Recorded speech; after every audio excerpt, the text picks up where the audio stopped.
আল্লাহর জমিনে আল্লাহর দিনকে বিজয়ী করতে যে কাফেরদের বিরুদ্ধে সশস্ত্র সংগ্রামে যে মুমিন ব্যক্তি নিহত হয় তাকে শাহিদ বলা হয়। অন্যায়ভাবে যদি কাউকে হত্যা করা হয় এরকম মৃত্যুকেও তিনি শাহাদাতের মৃত্যু বলে ঘোষণা করেছেন। রাসেল নামে এক ভাই প্রশ্ন করেছেন, শহীদ কারা? ইদানিং অনেকের মৃত্যুর পর তাদেরকে শহীদ বলে আখ্যা দেয়া হয়, ব্যাপারটি কতটুকু সঠিক বলবেন কি? প্রিয় ভাই, রাসেলের উত্তরে আমরা বলতে চাই যে এ পৃথিবীতে আল্লাহর দিনকে বাস্তবায়ন করতে যে অথবা বিজয়ী করতে যে কাফেরদের বিরুদ্ধে সশস্ত্র সংগ্রামে যে মুমিন ব্যক্তি নিহত হয় তাকে শহীদ বলে। আমি আবারও বলছি, আল্লাহর জমিনে আল্লাহর দিনকে বিজয়ী করতে যে কাফেরদের বিরুদ্ধে সশস্ত্র সংগ্রামে যে মুমিন ব্যক্তি নিহত হয় তাকে শহীদ বলা হয়। সহিহ বুখারীর বর্ণনায় এসছে যে সাহাবারা আল্লাহ রাসূল সাল্লাল্লাহু আলাইহি সাল্লামকে জিজ্ঞেস করেছিলেন যে, হে আল্লাহ রাসূল, কারা আল্লাহ রাস্তায় জিহাদ করছে এটা আমরা কিভাবে বুঝবো? তার উত্তরে আল্লাহর হাবিব সাল্লাল্লাহু আলাইহি ওয়াসাল্লাম বলেছিলেন, মান কাতালা লিতাকুনা কালিমাতুল্লাহি হিয়াল উলিয়া ফাহুয়া ফি সাবিলিল্লাহ। যে ব্যক্তি আল্লাহর দ্বীনকে, আল্লাহর বিধানকে কিংবা আল্লাহর আইনকে বাস্তবায়নের জন্য, আল্লাহর দ্বীনকে বিজয়ের জন্য যে সংগ্রাম করে যাচ্ছে সেই আল্লাহর রাস্তায় আছে। আর সে আল্লাহর রাস্তায় থাকা অবস্থায় যদি কেউ মৃত্যুবরণ করে বা নিহত হয় তাকে ইসলাম শহীদ বলে ঘোষণা করেছে। তবে সেক্ষেত্রে একটি শর্ত রয়েছে, সেটি হচ্ছে দুন আগারাদিন মিন আগারাদিদ দুনিয়া। দুনিয়ার কোনো কারণে, দুনিয়ার কোনো লোভে পড়ে, দুনিয়ার কোনো স্বার্থের জন্য যদি কেউ আল্লাহ রাস্তায় জেহাদ করে মৃত্যুবরণও করে, সে শহীদের কোনো মর্যাদা বাদাম আল্লাহ তাআলার কাছে নেই। কেননা আমরা হাদিস থেকে জেনেছি অনেক শহীদ কিয়ামতের ময়দানে আল্লাহ তাআলা তাদেরকে জাহান্নামে ফেলে দিবেন। আল্লাহ বলবেন যে তুমি তো দুনিয়াতে জেহাদ করেছিলে যে মানুষ তোমাকে বীর বলবে, মানুষ তোমাকে সাহসী বলে ঘোষণা দিবে, বাহাবা পাওয়ার জন্য তুমি জেহাদে অংশগ্রহণ করেছিলে এবং সেখানে নিহত হয়েছ। তো তুমি নিহত হওয়ার পরে মানুষ তো তোমাকে বীর বলেছে, বাহাবা দিয়েছে, সাবাস বলেছে, যে কারণে তুমি এই জেহাদে অংশগ্রহণ করেছো সেটা দুনিয়াতেই তুমি পেয়েছো। তো আমার কাছে তুমি কি চাও? আমার কাছে তোমার জন্য কিছু নেই। Go to the hell fire, জাহান্নামে যাও। তাকে আল্লাহ তাআলা উপর করে জাহান্নামে নিক্ষেপ করবেন। তো এজন্য শর্ত হচ্ছে যে দুনিয়ার কোনো স্বার্থে নয়, শুধুমাত্র কেবলমাত্র আল্লাহর দ্বীনকে আল্লাহর জমিনে বিজয়ী করার জন্য যদি কেউ সশস্ত্র সংগ্রামে নিহত হয় তাদেরকে শহীদ বলা হয়। এখন প্রশ্ন হচ্ছে, যারা কাফেরদের বিরুদ্ধে জেহাদ করতে যে যুদ্ধে নিহত হলো তারা শহীদ, তারা ছাড়া কি আর কেউ শহীদ হতে পারবে না? এই প্রসঙ্গে আমরা বলবো যে বেসিকলি ইসলামী শরিয়াতে শহীদ দুই ধরনের। ইবনু হাজার আল আসকালানি উনিও শাহাদাতের প্রকারভেদ করতে যেয়ে বলেছেন যে শহীদ দুই প্রকার। একটা হচ্ছে শাহিদুদ দুনিয়া ওয়াল আখিরা, যেটা আমরা বলেছি যারা আল্লাহর রাস্তায় নিহত হয়েছে তারা। আরেকটা হচ্ছে শাহিদুল আখিরা, যারা দুনিয়াতে আল্লাহর রাস্তায় নিহত হয়নি কিন্তু পরকালে তারা শাহাদাতের মর্যাদা লাভে ধন্য হবে। প্রথম প্রকার হচ্ছে শাহিদুদ দুনিয়া ওয়াল আখিরা, যেটাকে আমরা বলি শাহাদাতে হাকিকি, মানে প্রকৃত শহীদ। এরাই হচ্ছে মূলত শহীদ। এদেরকে আল্লাহ তাআলা মৃত বলতে নিষেধ করেছেন। আল্লাহ তাআলা বলেছেন, ওয়ালা তাকুলু লিমান ইউকতালু ফি সাবিলিল্লাহি আমওয়াত বাল আহইয়া ওয়ালাকিন লা তাশউরুন। যারা আল্লাহর রাস্তায় জীবন দিয়ে নিহত হয়েছে তাদেরকে তোমরা মৃত বলো না, বরং তারা জীবিত। অন্য এক আয়াতে এসেছে বাল আহিয়াউন ইনদা রাব্বিহিম ইউরযাকুন, তারা জীবিত এবং আল্লাহর কাছে তারা রিজিক প্রাপ্ত, আল্লাহ তাআলার পক্ষ থেকে তারা রিজিক প্রাপ্ত।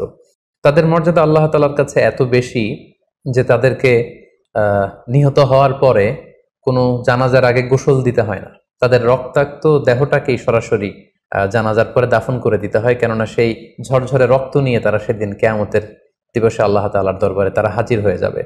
এবং আমরা যদি কোরআনের দিকে তাকাই, কোরআন আমাদেরকে জানিয়েছে আনা আমাল্লাহু আলাইহিম মিনান নাবিয়িন ওয়াস সিদ্দিকিন ওয়াশ শুহাদাই ওয়াস সালিহিন, মানে সবচেয়ে শ্রেষ্ঠ তাবাকা বা দারাজা হচ্ছে নবীদের দারাজা, নবীদের পরে হচ্ছে সিদ্দিকিনদের দারাজা, এবং সিদ্দিকিনদের পরেই যাদের মর্যাদা আল্লাহ তাআলার কাছে সবচাইতে বেশি তারা হচ্ছে শুহাদা। এজন্য প্রতিটি মুমিনের জীবনের আকাঙ্ক্ষা বা তামান্না থাকা উচিত তারা যেন শাহাদাতের মৃত্যু আল্লাহ তাআলার কাছে কামনা করে। এবং আমরা যদি সাহাবাদের জীবনের দিকে তাকাই তাহলে দেখবো ওনারা সবসময় আল্লাহ তাআলার কাছে শাহাদাতের মৃত্যু কামনা করতেন। সাইয়েদনা ওমর ফারুক রাদিয়াল্লাহু তাআলা আনহু আল্লাহ তাআলার কাছে সবসময় শাহাদাতের মৃত্যু চাইতেন। সহিহ বুখারীর বর্ণনায় এসছে ওমর ফারুক রাদিয়াল্লাহু তাআলা আনহু দোয়া করতেন আর বলতেন, আল্লাহুম্মা রযুকনি শাহাদাতান ফি সাবিলিক ওয়াজআল মাউতি ফি বালাদি রাসূলিক, মানে হে আল্লাহ, আপনি আমাকে শাহাদাতের মৃত্যু নসিব করুন এবং আপনার প্রিয় হাবিবের শহর মদিনা শহরে আমার মৃত্যু আপনি নসিব করুন। এবং আমরা যদি ওমর ফারুকের জীবনের দিকে তাকাই তাহলে আমরা দেখব যে উনি শহীদী মৃত্যু লাভ করেছিলেন। একজন অ্যাসাসিনেটরের মাধ্যমে আত্মাইর আঘাতে তিনি শহীদ হয়েছিলেন এবং আল্লাহ রাসূল সাল্লাল্লাহু আলাইহি ওয়াসাল্লামের পাশে আবু বকর রাদিয়াল্লাহু তাআলা আনহুর কবর, তার পাশেই কিন্তু ওমরে ফারুকের কবর। তার মানে মদিনাতেই তিনি আল্লাহ রাসূল সাল্লাল্লাহু আলাইহি ওয়াসাল্লামের পাশে মৃত্যুবরণের পরে শোয়ার সৌভাগ্য তিনি অর্জন করেছেন। তাহলে এই আলোচনা থেকে আমরা বুঝলাম যে প্রকৃত শহীদ হচ্ছে যারা আল্লাহর রাস্তায় নিহত হয় এবং এর মর্যাদা আল্লাহ তাআলার কাছে অনেক বেশি। কিন্তু এই শাহাদাতে হাকিকি বা প্রকৃত শহীদ ছাড়াও আরো অনেক মৃত ব্যক্তিকে আল্লাহ রাসূল সাল্লাল্লাহু আলাইহি ওয়াসাল্লাম শহীদী মৃত্যুর সুসংবাদ দিয়েছেন। তারা জেহাদে অংশগ্রহণ করেনি, তারা কাফিরদের আঘাতে নিহত হয়নি, তারা প্রকৃত শহীদ নয়, কিন্তু কিয়ামতের দিন তারা শাহাদাতের মর্যাদা লাভ করবে। তারা কারা? এ ব্যাপারে আমরা সহিহ মুসলিমের একটি হাদিস এখানে উল্লেখ করতে চাই, যেখানে আল্লাহ রাসূল সাল্লাল্লাহু আলাইহি সাল্লাম সাহাবাদেরকে জিজ্ঞেস করেছেন, মা তা'উদ্দুনা শাহিদা ফীকুম, ওহে সাহাবারা তোমরা কাদেরকে শহীদ বলে মনে করো? সাহাবারা বললেন যারা আল্লাহর রাস্তায় নিহত হয় তারা শহীদ। তখন আল্লাহ রাসূল সাল্লাল্লাহু আলাইহি সাল্লাম বললেন, ইন্না শুহাদা উম্মতি ইদান লাকালিল, এরকম হলে তো আমার উম্মতের মধ্যে শহীদদের সংখ্যা একেবারে কম। যারা জেহাদের সুযোগ পাবে না, জেহাদের ময়দানে কাফিরদের বিরুদ্ধে সশস্ত্র সংগ্রাম করে যারা নিহত হওয়ার সুযোগ পাবে না, তাহলে তো তারা শহীদ হতে পারবে না। সাহাবারা এই কথা শুনে বললেন, ইয়া রাসূলুল্লাহ, তাহলে কারা শহীদ আপনি বলেন। তখন আল্লাহ রাসূল সাল্লাল্লাহু আলাইহি ওয়াসাল্লাম বললেন যে যারা আল্লাহর রাস্তায় নিহত হয় তারা তো শহীদ বটেই, পাশাপাশি ওমান মাতা ফি তাউনি ফাহুয়া শাহীদ, মহামারীতে যারা মারা যায় তারাও কিন্তু শহীদ। প্লেগ রোগে বা মহামারীতে, এই যে করোনা ভাইরাসের সময় যারা ঈমানের সাথে ইন্তেকাল করেছে তাদেরকেও আল্লাহ তাআলা শাহাদাতের মর্যাদা দান করবেন। ওমান মাতা ফিল বাতনি ফাহুয়া শাহীদ, পেটের পীড়ায়, পেটের কোনো রোগে যদি কেউ আক্রান্ত হয়ে মারা যায় সে কিয়ামতের দিন শাহাদাতের মর্যাদা লাভ করবে। ওয়াল গরিকু শাহীদ, পানিতে ডুবে যদি কেউ মারা যায় সেও শাহীদ। এভাবে অন্যান্য আরো অনেক হাদিসে, কোনো হাদিসে 5 জন, কোনো হাদিসে 7 জন, কোনো হাদিসে আরো বেশি, এভাবে আরো অনেক ব্যক্তিকে আল্লাহ রাসূল সাল্লাল্লাহু আলাইহি ওয়াসাল্লাম শাহাদাতের মর্যাদা লাভে তারা কিয়ামতের দিন ধন্য হবে এই মর্মে তিনি আমাদেরকে জানিয়েছেন। সুনানে নাসাইর একটি বর্ণনা থেকে আমরা জানতে পারি আল্লাহর হাবিব সাল্লাল্লাহু আলাইহি ওয়াসাল্লাম বলেছেন, মান কুতিলা দুনা মাজলামাতিহি ফাহুয়া শাহীদ, অন্যায়ভাবে যদি কাউকে হত্যা করা হয়, হি ইজ ডিফেন্ডিং ইনজাস্টিস, অন্যায় প্রতিরোধে সে মারা গিয়েছে, এরকম মৃত্যুকেও তিনি শাহাদাতের মৃত্যু বলে ঘোষণা করেছেন। সুনানে তিরমিজির আরেকটি বর্ণনায় আল্লাহ রাসূল সাল্লাল্লাহু আলাইহি ওয়াসাল্লাম আরো কিছু ব্যক্তিকে শহীদ বলে ঘোষণা করেছেন। যেমন তিনি বলেছেন, মান কুতিলা দুনা দীনিহি ফাহুয়া শাহীদ, কেউ তার দ্বীনকে হেফাজত করতে যেয়ে যদি মৃত্যুবরণ করে সে শহীদ। ওমান কুতিলা দুনা দামিহি ফাহুয়া শাহীদ, নিজের রক্ত বাঁচাতে যেয়ে যদি কেউ মৃত্যুবরণ করে শহীদ। তার সম্পদ বাঁচাতে যেয়ে যদি মৃত্যুবরণ করে সে শহীদ। তার ফ্যামিলিকে সেভ করতে যেয়ে কেউ যদি মৃত্যুবরণ করে সেও শহীদ। তার সম্মান, ইজ্জত, তার স্ট্যাটাসকে বাঁচাতে যেয়ে যদি কেউ মৃত্যুবরণ করে সেও শহীদ।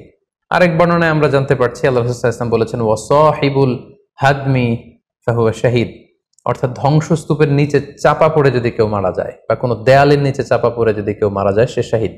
ওয়াসাহিবু যাতিল জানবি শাহীদ, অর্থাৎ ফুসফুসের কোনো রোগে, লেটসে লাং ক্যান্সারে যদি কেউ মারা যায়, ফুসফুসের কোনো ভয়ানক রোগে যদি কেউ মারা যায় সে শাহীদ, শহীদের মর্যাদা পাবে। আল হারিকু শাহীদ, আগুনে পড়ে যদি কেউ মারা যায় সেও শহীদ। ওয়াল মারআতু তামুতু বিজুমঈন শাহীদ, বাচ্চা পেটে ধারণ করেছে, অর্থাৎ গর্ভবতী মা যদি এই প্রেগন্যান্সির কারণে কিংবা বেবি ডেলিভারি করতে যেয়ে যদি মারা যায় সেও কিন্তু শহীদদের কাতারে দাঁড়াবে। এভাবে আমরা বিভিন্ন হাদিসের আলোকে এবং আল্লাহ রাসূল সাল্লাল্লাহু আলাইহি ওয়াসাল্লামের সুসংবাদ বাণীর আলোকে আমরা বুঝতে পারি যে আল্লাহর রাস্তায় যারা জেহাদ করে আল্লাহর দ্বীনকে বিজয়ী করতে যে মৃত্যুবরণ করেছে তারা হচ্ছে প্রকৃত শহীদ। তাদের মর্যাদা আল্লাহ তাআলার দরবারে অনেক অনেক বেশি। কিন্তু এই শহীদ ছাড়াও আরো অনেক ধরনের মৃত্যুকে আল্লাহর হাবিব সাল্লাল্লাহু আলাইহি ওয়াসাল্লাম শাহাদাতের মৃত্যুর সাথে ঘোষণা করেছেন। সো যারা জেহাদে মারা গেল তারাই শহীদ, বাকিদেরকে শহীদ বলা যাবে না, এই কথাটি ঠিক নয়। বরং আল্লাহ রাসূল সাল্লাল্লাহু আলাইহি ওয়াসাল্লাম নিজেই চেয়েছেন, তিনি বলেছেন যে তোমরা যদি শুধু এই এক শ্রেণীকে শহীদ বলো তাহলে তো আমার উম্মতের মধ্যে শহীদের সংখ্যা একেবারে কম। আর আমি চাই আমার উম্মতের মধ্যে থেকে অনেক সংখ্যক লোক এই শাহাদাতের দারাজা, এই মর্তবা, এই মর্যাদা লাভ করে ধন্য হোক। তাই আমরা যে কেউ একটি বর্ণনার কথা বললাম, এছাড়াও আরো অনেকগুলো বর্ণনা আছে এই ধরনের মৃত্যু যারা বরণ করেছে, লেটসে পানিতে ডুবে, আগুনে পুড়ে, পেটের পীড়ায়, নিজের সম্পদ বাঁচাতে যে, অন্যায়ের প্রতিরোধ করতে যে, সন্তান ভূমিষ্ঠ করতে যে, এরকম যত ধরনের মৃত্যু রয়েছে এ ধরনের মৃত্যুকে আল্লাহ রাসূল সাল্লাল্লাহু আলাইহি ওয়াসাল্লাম শহীদী মৃত্যু বলেছেন। এবং কিয়ামত দিবসে এই সমস্ত লোকেরাও তারা শাহাদাতের মর্যাদা লাভে ধন্য হবে ইনশাআল্লাহ। আশা করি প্রশ্নের উত্তর আপনি পেয়েছেন। আল্লাহ তাআলা আমাদের সবাইকে সঠিকভাবে ইসলাম জানার, বুঝার এবং সে অনুযায়ী মানার তৌফিক দান করুক।